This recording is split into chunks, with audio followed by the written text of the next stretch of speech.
Meus queridos, hoje quero lhes trazer uma palavra que lhes dê alento, lhes dê esperança e direção, e tenho certeza, vocês hão de sentir um alívio. Veja, aqueles que são bem velhinhos, talvez se não atingidos por Alzheimer, se bem que memórias antigas são as últimas que se perdem, devem lembrar de um seriado de TV nos anos 1960, 70, chamado O Túnel do Tempo. Vocês lembram? É um seriado onde dois cientistas, Doug e Tony, faziam uma viagem sem controle pelo tempo, indo para frente, para trás e entrando em situações complicadas.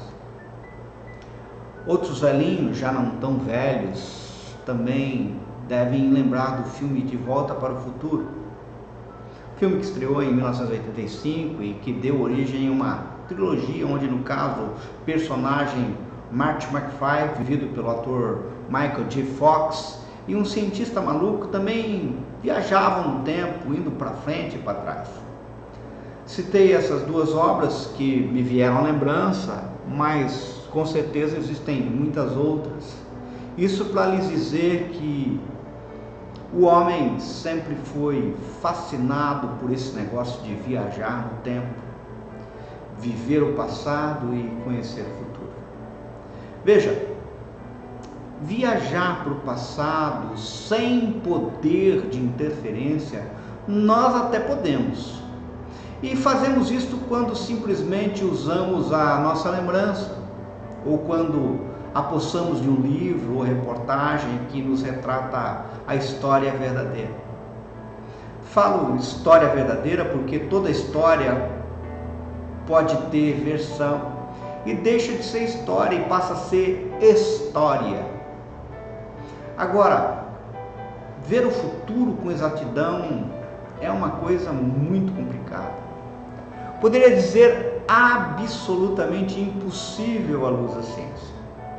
Mas daí, ou seja, mesmo assim, em face de nossa constante curiosidade, o homem não se detém e passa a fazer aquilo que chamamos de prognóstico, que é a previsão baseada em fatos ou dados reais e atuais, que pode indicar o provável estágio futuro de um processo. Veja, prognóstico é todo resultado que é tido como uma hipótese ou probabilidade, ou seja, algo que pode acontecer devido às circunstâncias observadas no presente. A medicina, por exemplo, o prognóstico é obtido a partir da análise do diagnóstico feito no paciente, indicando quais as possíveis doenças que podem ser responsáveis pelos sintomas diagnosticados. Agora, prognóstico não é certeza, é apenas probabilidade. Ou seja, podemos em futurologia, que é justamente essa tentativa de prever como uma abordagem científica o futuro mais ou menos remoto da humanidade, tendo como objetivo abordar os vários cenários possíveis desse futuro. Agora, notem, apesar de uma elevada exatidão em pontos específicos, os trabalhos de futurólogo não é indicar o que vai acontecer, mas sim o que poderá acontecer. Em futurologia, o cenário e eventos são ou não definidos como possíveis, prováveis, desejáveis. A futurologia demonstra-se assim como uma ajuda à tomada de decisões. As áreas de aplicação da futurologia situam-se sobretudo a nível político e de alta gestão, sendo que o objeto da futurologia confunde-se por vezes com o de estratégia. Essa ciência é justamente o que vemos se apresentar em termos de especulação em nossos telejornais dos períodos de campanha política. E é o que vemos hoje em termos de saúde e economia. Na realidade, em quase todas essas ciências existe algum conhecimento da futurologia. Os sociólogos preveem como os povos irão reagir à globalização. Os gestores de marketing preveem as próximas necessidades do consumidor. Os historiadores encontram fatores de repetição da história e assim por diante. Agora, percebam, tudo é prognóstico. Prognóstico não é certeza, é apenas probabilidade. Veja, fora da ciência, muitos homens ainda buscam conhecer de antemão o futuro por outros meios. Quem já não ouviu falar de cartomante? Quem já não ouviu falar de jogo de búzios, tarô? Quem nunca aqui ouviu falar em astrologia e tantos outros meios utilizados pelo homem? Agora, bem sabemos que tudo isso é absolutamente impossível, ou seja, conhecer o futuro com exatidão não tem jeito. Aliás, o homem mais sábio que já existiu e existirá, Salomão, nos aponta claramente isso em Eclesiastes 7,14. Ele diz assim, olha, quando os dias forem bons, aproveite-os bem, mas quando forem ruins, considere, Deus fez tanto um quanto o outro para evitar que o homem descubra uma coisa sobre o seu futuro. Em Provérbios 20, 24, o mesmo Salomão aponta, os passos dos homens são dirigidos pelo Senhor. Como poderia alguém discernir o seu próprio caminho? Ou seja, respeitar os limites das ciências, que se séria não contradiz Deus e não há problema algum, quanto a estas outras absurdas tentativas humanas de prever o futuro, digo somente aquilo que o Espírito já disse claramente por Paulo, que nos últimos tempos alguns abandonarão a fé e seguirão espíritos enganadores e doutrinas de demônios. 1 Timóteo 4:1. Percebam, eu não estou falando que é impossível o homem saber o futuro. O que eu estou dizendo é que é impossível o homem saber o exato futuro por si só, senão através da revelação de Deus. Mas, convenhamos, quem aqui hoje não gostaria de ter nas mãos o jornal do dia 31 de dezembro de 2020? Quem não gostaria de saber como estarão os filhos daqui a 5 anos? Quem não gostaria de saber como estará o Brasil em 2020? Quanto valerá o dólar? Quem ganhou o campeonato? Houve campeonato? E a respeito dessa pandemia, como terminou? Terminou? Amados, fico pensando que hoje estamos como furando uma nuvem. Quem já teve oportunidade de furar uma nuvem dentro de um avião, já deve ter, naquele momento, experimentado um certo desnorteio, falta de localização. Nós abrimos uma janelinha e, principalmente quando não temos às mãos instrumentos que nos propiciem apontar nossa localização. Você já notou que quando estamos dirigindo por uma estrada e somos surpreendidos por um nevoeiro, a sensação também é bastante semelhante. Ficamos com certa sensação de insegurança. Tentamos nos guiar por alguns sinais, como marcas na pista, placas, luzes, e quase sempre diminuímos a velocidade. Veja que a única razão de possível segurança que temos nessas horas é a certeza de estarmos na direção e altitude certa, na estrada certa, no caminho certo, mais nada. Agora, a sensação que estamos experimentando neste momento da história é absolutamente sem precedente. Pois é como se até tivéssemos acesso à cabine do avião, mas ao olharmos os inúmeros marcadores disponíveis, mas cada um dissesse uma coisa, ou seja, os dados não conferem, os dados se contradizem. Tem a impressão que os radares mentem, são imprecisos. Não parece que é exatamente essa a situação que estamos experimentando? Note, eu até considero um engano ocasionado somente pelo ponto de vista. Por sinal, todos sabem, todo ponto de vista é a vista a partir de um ponto. Isso me faz lembrar a história dos 3 cegos e um elefante. Vocês lembram? Vejam, colocaram um elefante em frente de 3 cegos e disseram-lhes: há um animal na vossa frente, toquem nele e depois digam o que é. Nenhum daqueles 3 homens jamais tinham tido qualquer contato com o elefante, portanto não faziam a menor ideia de como ele era. O primeiro aproximou-se, tocou numa parte do animal e disse: que animal esquisito, mas se parece com um muro. O segundo homem tocou em outra parte e disse: muro? Para mim mais se parece como uma lança. Pois para mim mais se parece como uma cobra, exclamou o outro, com um pouco de medo. Bem, disse um deles, também se parece como uma árvore. Todos riram, ou como uma corda. Finalmente um deles tentou mais uma vez. Que nada, se parece como um grande abanador. Riram ainda mais. Tantas opiniões diferentes, diria você, mas que grande confusão. Mas não é? Pois o elefante tem, na verdade, flancos como muros, 2 grandes dentes como lanças, tem uma tromba que parece uma cobra, as pernas como pequenas árvores, o rabo parece uma corda e as orelhas se parecem com grandes abanadores. Juntando tudo isso, temos uma descrição quase perfeita de um elefante.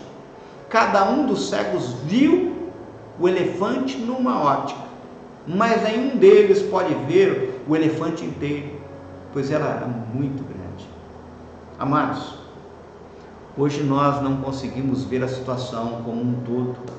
Nenhum homem consegue, por mais que tente. Só Deus consegue.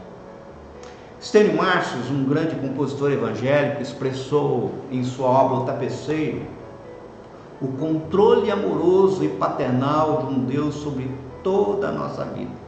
Ele escreveu assim: tapeceiro, grande artista, vai fazendo o seu trabalho incansável, paciente no seu teatro.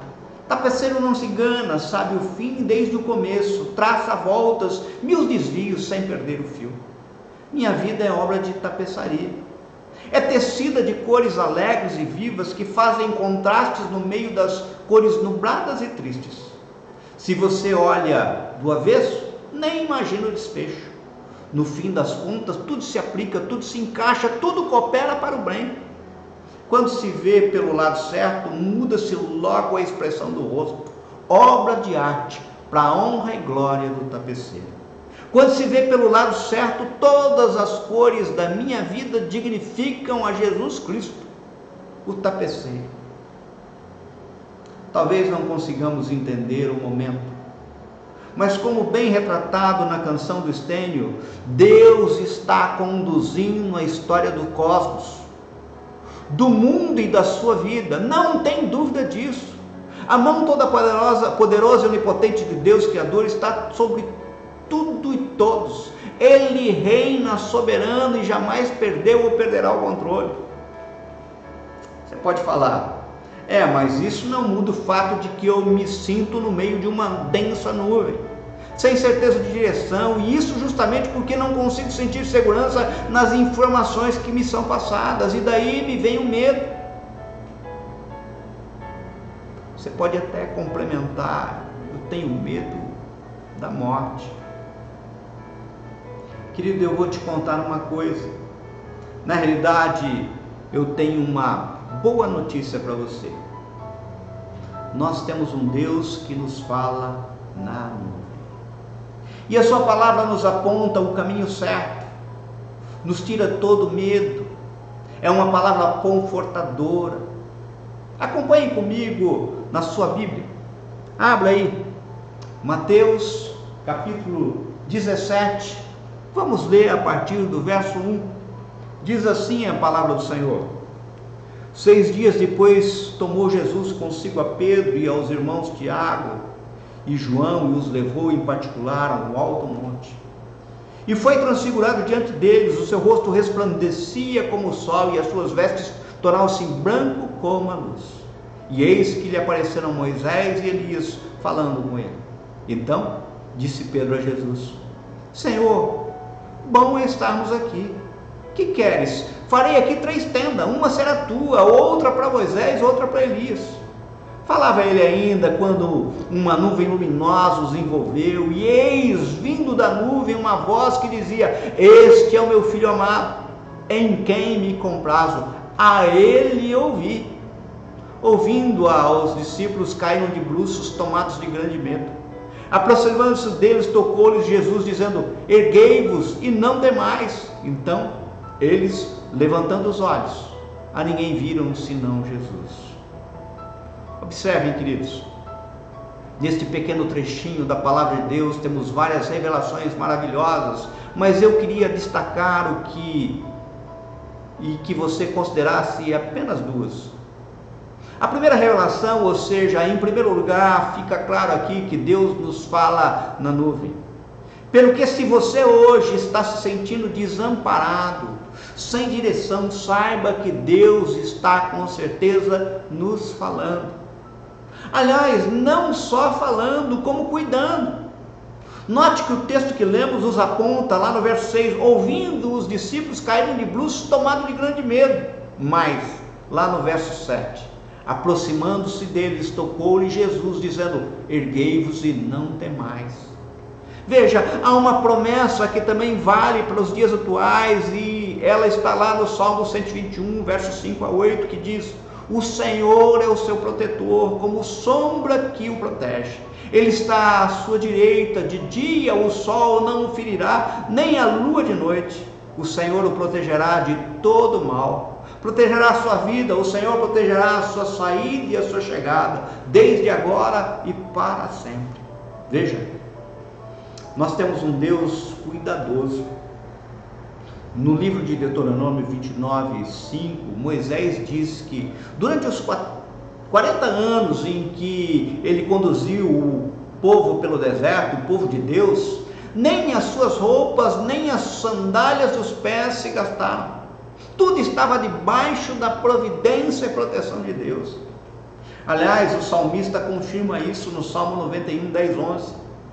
Se você fizer do Altíssimo o seu abrigo, do Senhor o seu refúgio, nenhum mal o atingirá, desgraça alguma chegará à sua tenda, porque a seus anjos ele dá a ordem a seu respeito, para que o protejam em todos os seus caminhos. Há também uma segunda revelação, ou seja, em segundo lugar, o mais importante é que no meio da nuvem, e hoje, Deus anuncia seu Filho Jesus, e ainda aponta lá no verso 5, a ele ouvi. Ouvir quem? Quem é Jesus? Quem é Jesus para você? Como brinca um grande amigo, se eu te perguntar para você, você me conhece? Poderei obter 2 respostas, sim, e daí eu direi, grande coisa. Ou poderia dizer não, e daí eu diria, não perdeu nada. Veja, conhecer o Dionísio que vos fala é uma coisa, e efetivamente eu posso, numa resposta negativa ou positiva, afirmar, não ganhou e nem perdeu nada. Agora preste atenção, quando a questão é conhecer Jesus, conhecer a Cristo, a coisa é diferente. Há um agravante, o conhecê-lo estabelece a diferença entre a vida e a morte. João 17,3 fala, e a vida eterna é esta, que te conheçam a ti, o único Deus verdadeiro, e a Jesus Cristo, a quem enviaste. Ou seja, conhecer Jesus é ter vida eterna, não conhecer Jesus é morte. Vejam, o texto de Mateus 16, 13 e 15 nos aponta aqui.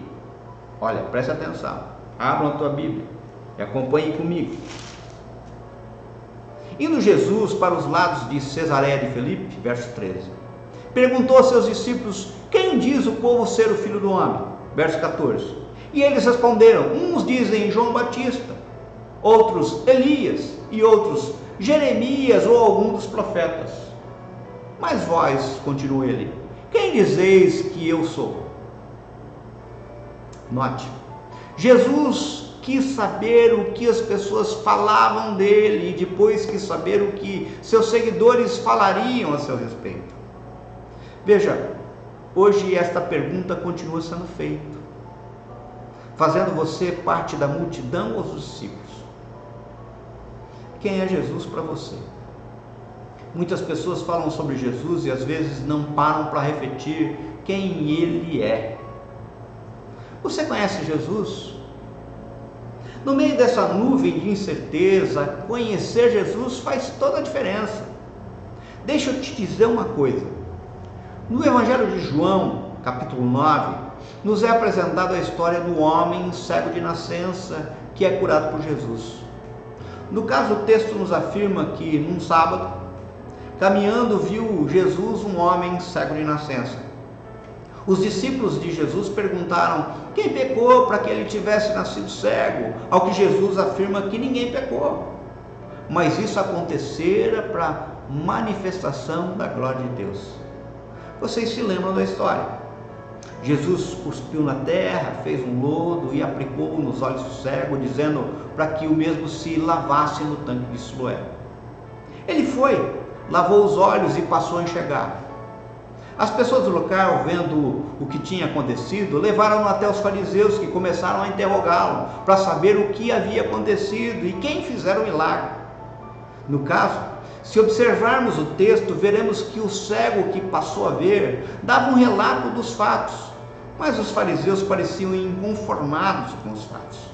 Pelo que podemos observar, se você olhar com acuidade o texto, olha depois, que o homem cego de nascença havia sido curado por Jesus, mas não o havia visto, uma vez que a sua cura se manifestou de fato no tanque de Siloé, quando em obediência lavara o rosto conforme lhe havia ordenado Jesus. Daí vemos que tal homem podia contar o que lhe aconteceu, contar como aconteceu, mas sobre o seu benfeitor, o máximo que poderia dizer é que era profeta, por causa do prodígio experimentado de seu feito. Agora, para poder declarar que Jesus era o Filho do Homem, que na sua teologia significava acreditar que ele era o Messias, teve de ter um encontro com Jesus, onde o próprio Jesus se apresenta como tal. Por que eu contei esse breve relato do texto da palavra do Senhor? Porque nós podemos concluir que conhecer Jesus não é receber uma bênção dele, pois quantos são abençoados por ele não o conhecem de fato. Queridos, pensem comigo.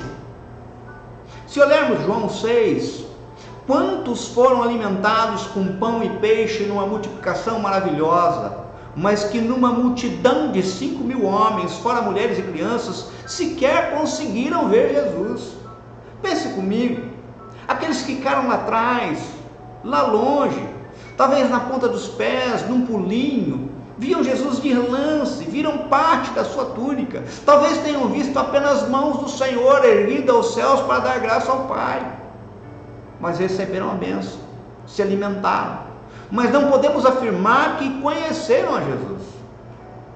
Amados, pessoas são abençoadas todos os dias sem conhecer Jesus. Nosso Deus é assim, pois ele faz nascer o seu sol sobre maus e bons, e faz cair a chuva sobre justos e injustos. É o que está em Mateus 5,45. O sol é dele e ele reparte, a chuva é dele e ele distribui. Conhecer Jesus não é receber uma bênção dele. Mas afinal, quem é Jesus? Note, os judeus classificavam um profeta comparando-os como que o antecederam. Era uma espécie de ranking de profetas. Colocavam Jesus de Nazaré como no primeiro time. Curioso ter o povo comparado Jesus com um profeta conhecido pela força de suas palavras e pelo ultimato de seu apelo. Dá para pensar que a mensagem de Cristo não era tão adocicada como muitos pregadores querem fazer parecer. A resposta, entretanto, deixou a desejar. Conseguiram ver em Jesus um grande profeta. Catalogaram-no entre os maiores, porém não acertaram. Mas isso só ratifica aquilo que já observamos. Receber bênçãos, ainda que miraculosas, de Jesus Cristo não é o mesmo que conhecê-lo. No caso, eu até acho que esta pergunta ainda merece definir bem quem é o povo, pois convenhamos, eu acho que os discípulos ficam, de certa forma, até com medo ou constrangidos em falarem para Jesus tudo o que o povo efetivamente achava de Jesus. Pois com certeza existiam aqueles que não só não colocavam Jesus no primeiro time de profetas, como achavam ele um herege, ou seja, um impostor, um pecador. Em suma, tinha muita gente que podiam achar Jesus um safado sem vergonha. Mas vamos voltar ao texto, lá no capítulo 16 de Mateus, verso 15. Mas vós, continuou ele, quem dizeis que eu sou? Verso 16, respondeu Simão Pedro, dize tu és Cristo, o Filho do Deus vivo. Então, Jesus lhe afirmou, bem-aventurado és Simão Bar-Jonas, porque não foi carne e sangue que te revelaram, mas meu Pai que estás no céu. Observem, essa resposta tem duas partes. A primeira parte, tu és o Cristo, o Messias, o Salvador, vislumbrado pelos patriarcas e anunciado pelos profetas. Certo, porém incompleto. Se parasse por aí, todos criam que o Messias seria o maior dos profetas. Entretanto, é só um profeta. Pedro então teria ido apenas um pouco mais adiante do que os outros. Agora a segunda parte, ou seja, tu és o Cristo. Segunda parte, o Filho do Deus vivo. Notem, Pedro vai mais longe. Observem, os teólogos de então diziam que Deus era único, logo não poderia ter filho. Por quê? Porque se Deus tivesse um filho, esse teria de ser um Deus também. Então já não seria um único Deus, mas dois deuses. Note, eles não conheciam a doutrina da Trindade, não sabiam que há três pessoas em um só Deus. Pedro disse, em suma, Jesus de Nazaré é o Cristo, e o Cristo é Deus. Resposta perfeita, resposta completa. Esta, com certeza, é a melhor resposta que se poderia dar de quem é Jesus. Mas aí surge uma outra pergunta. Por que é que Pedro acertou a resposta? Porque recebeu uma revelação. Ou seja, conhecer Jesus é ter uma revelação sobre quem Ele é, Deus Salvador. E essa revelação só o Pai dá. Como disse Jesus, ninguém pode vir a mim se o Pai que me enviou não o trouxer. João 6,44. Ou seja, esse conhecer quem é Jesus não é mero acúmulo de informações, mas o ter uma experiência com Deus, pois este conhecimento envolve uma revelação. Veja, nós não podemos esquecer que, considerando que o povo não acertou quem era Jesus e apenas um discípulo deu a resposta em face da revelação do Pai, temos que entre o discípulo Pedro e o povo não há muita diferença. A única diferença consistiu em algo que não veio dele, mas da revelação. Pelo que há aqui um alerta. Não fica você se achando se os olhos seus estão sendo abertos nesse instante, mas simplesmente se alegre com a revelação. Eu vou concluir. Quem é Jesus? Ora, eu poderia continuar dizendo, sem errar, não só que Ele é o Cristo e é Deus, mas ainda passeando pelas Escrituras, posso dizer que em Efésios 2:20 Ele é a pedra angular. Em Colossenses 1:15 Ele é o primogênito de toda a criação. Em Efésios 1:22 Ele é a cabeça da igreja. Em Atos 3:14 Ele é santo. Em Atos 10:42 Ele é juiz. Em 1 Timóteo 6:15 Ele é o Rei dos reis, Senhor dos senhores. Em João 8:12 Ele é a luz do mundo. Em Isaías 8:6 Ele é o príncipe da paz. Em Lucas 1:35 Ele é o Filho de Deus. Em João 5:27 Ele é o Filho do homem. Em João 5:7-8 Ele é a palavra. Em Apocalipse 19:12-13 Ele é a palavra de Deus. Em 1 João 1:1 Ele é a palavra de vida. Em Apocalipse 1:8 Ele é o alfa e o ômega. Em Isaías 7:14 Ele é Emmanuel. Em João 8,58, ele é o eu sou. Em Atos 10,36, ele é o Senhor de todos. Em 1 João 5,20, ele é o verdadeiro Deus. Em Hebreus 12,2, ele é o autor e consumador da nossa fé. Em João 6,35, ele é o pão da vida. Em Mateus 9,15, ele é o noivo. Em Romanos 11,26, ele é o redentor. Em João 10, 11 e 14, ele é o bom pastor. Em Hebreus 2,17, ele é o sumo sacerdote. Em João 1,29, ele é o cordeiro de Deus. Em 1 Timóteo 2,5, ele é o mediador. Em 1 Coríntios 10,2, ele é a rocha. Em João 11,25, ele é a ressurreição e a vida. Em Mateus 1,21, ele é o salvador. Em João 15,1, ele é a videira verdadeira. Em João 14,6, ele é o caminho, verdade e vida. Quem é Jesus para você? O único caminho, a única verdade, a razão e propósito de sua vida. Eu quero te convidar a orar por revelação do Pai.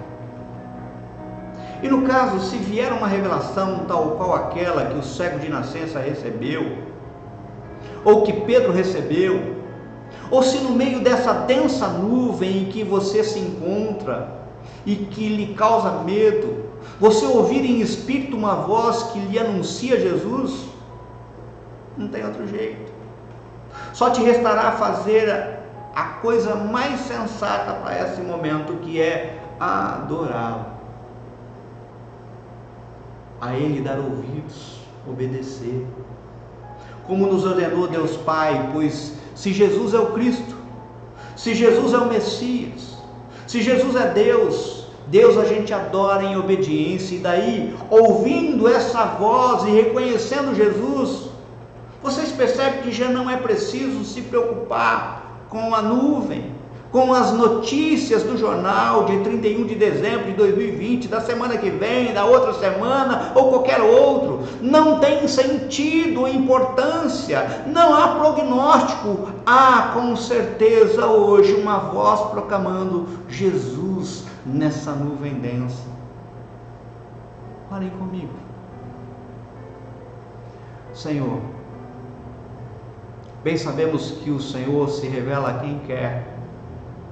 Por isso te pedimos nesse instante, que por teu Santo Espírito o Senhor se revele a todos que ouviram essa mensagem. Pai, nos faças ter nesse momento difícil pelo qual toda a humanidade está passando, momento em que estamos nos sentindo no meio de uma grande nuvem de incerteza e medo, uma fé prática e clara, que demonstre não só a certeza da tua soberania e do seu cuidado, mas também quem efetivamente é Jesus para nós. Que não nos dobremos às circunstâncias, mas somente ao teu senhorio. É o que te pedimos, em nome de Jesus. Amém? Amém, queridos.